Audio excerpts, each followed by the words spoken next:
Setelah dilakukan pengusiran paksa dari Rusun Bayam, saat ini warga eks Kampung Bayam harus kembali tinggal di hunian sementara yang telah ditinggalkan selama 1,5 tahun.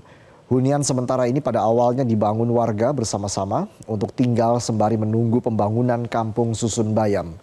Untuk mengetahui selengkapnya terkait dengan bagaimana kondisi di hunian sementara ini, berikut liputan jurnalis Metro TV, Fadila Syarafina, dan juru kamera Febri Septian.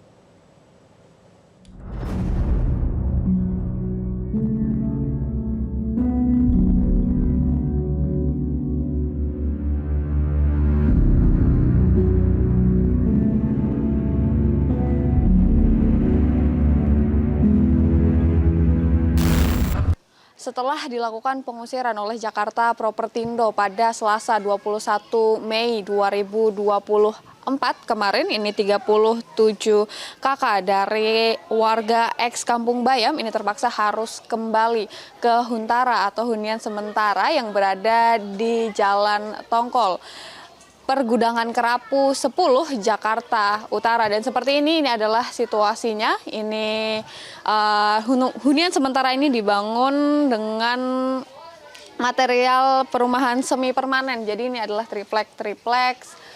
Dan kita akan lihat bagaimana keadaan di dalam rumah-rumah warga eks Kampung Bayam yang harus kembali tinggal di hunian sementara ini. Nah, ini ada salah satu warga Kampung Bayam, ini ada Pak Furkon di sini. Selamat siang, Pak. Siang, Mbak. Iya, Bapak boleh diceritakan tidak, Pak? Ini kalau misalnya ketika tinggal di sini, ini ada fasilitas seperti air, kemudian listrik, itu terpenuhi tidak sih, Pak? Untuk kejadian kemarin sih kita minta pertanggungjawaban PT Jackpro ya untuk air, karena kita memang di sini jelas tidak mengada-ngada, nggak ada airnya kan gitu. Karena ini adalah hak dasar kehidupan ya. 24 jam itu butuh air. Namun pada hari ini juga udah berapa hari ini belum dikirim juga, belum ada gitu. Untuk listrik gimana, Pak? Untuk listrik kita daur ulang kembali, juga minta pertanggungjawaban kepada PT Jackpro. Karena apapun yang telah dilakukan oleh PT Jakarta Propertindo sepenuhnya harus bertanggung jawab. Nah, listrik baru kemarin itu kita sementara pakai genset, lalu PT Jackpro mungkin berkoordinasi dengan PLN supaya kita ini ya jangan didamparkan lah ya kan. Karena kita ini warga yang jelas ya kan, kewarganegaraan yang jelas, dan penempatan tinggal juga harus jelas kan begitu. Kemudian Pak, ini kan kalau kita bisa lihat ini seng-sengnya ini udah ada yang mulai bolong-bolong gitu Pak. Kalau misalnya hujan dan lain-lain gitu, apakah bocor atau gimana Pak? Ya bukan bocor lagi, kalau semalam kan kita, karena udah 1,5 tahun kita tinggalkan ke Kampung Susun Bayam, dan lumayan juga kita rapi-rapi untuk buat tidurnya, rapi-rapi barang juga kan luar biasa. Banyak juga yang hilang barang semua itu. Ya bukan bocor lagi ya, gimana mandi aja udah ini semalam juga begitu. Bahkan itu aja ini udah jemur-jemur aja udah. Pokoknya kena bukan bocor lagi lah, tampias itu dari atas.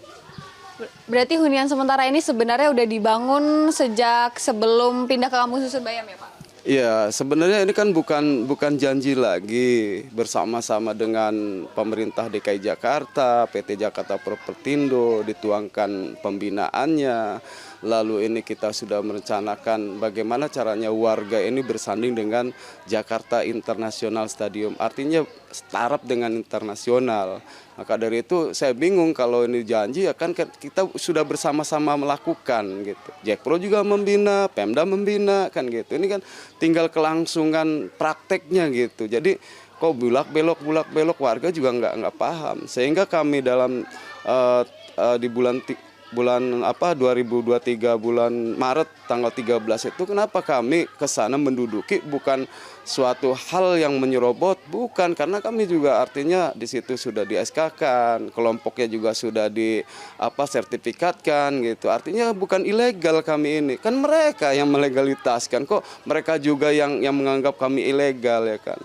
Bapak udah di SK-kan kan, kita boleh lihat nggak Pak SK-nya seperti apa? Salah satu SK-nya ya kan. Ini SK dari PT Jakarta Propertindo ya kan, sebagai perusahaan milik pemerintah daerah kan begitu. Artinya perusahaan milik daerah itu berarti kan ada multi kontrol dari pemerintah gitu. Kalau ini aja dibilang ilegal kan bingung. Berarti yang membuatnya ilegal juga dong kan. Nah, berarti di sini setiap warga eks Kampung Bayam ini sebenarnya sudah diberikan SK. Ini perihalnya adalah daftar calon penghuni Kampung Susun Bayam. Ini kepadanya sudah tertera siapa-siapa saja yang harusnya mendapatkan unit di Kampung Susun Bayam. Pak, yang terakhir, ini harapan untuk Pemprov itu seperti apa, Pak?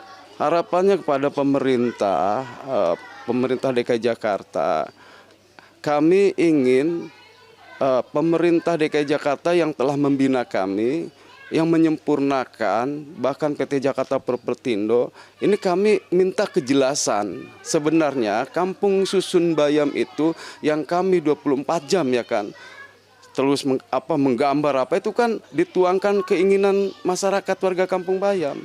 Nah sesungguhnya itu untuk siapa? Karena kami yang menggambar keinginan kami dari balkonnya, kamar mandinya, kamarnya sampai ada para itu kan kami keinginan kami. Nah ini untuk siapa sebenarnya? Sehingga kami kok didamparkan begini. Karena ini adalah ruang hidup. Kami ingin bagaimanapun yang telah direncanakan, ini kan bukan janji lagi, yang telah direncanakan berjalan bersama-sama kolaborasi ini, ayo kami ingin kejelasan. Ya siap, terima kasih banyak Bapak. Ya demikian pemirsa adalah pernyataan dari salah satu warga eks Kampung Bayam. Ini ada Pak Furkon di sini. Tentunya warga berharap ini agar pemerintah provinsi ini dapat segera melaksanakan janjinya untuk memberikan ruang hidup yang layak bagi masyarakat eks Kampung Bayam. Dan memang sudah dibuatkan Kampung Susun Bayam ini untuk warga eks Kampung Bayam. Demikian dari Jakarta, Fadila Syarafina, Febri Septian, Metro TV. Jelajahi cara baru mendapatkan informasi. Download Metro TV Extend sekarang.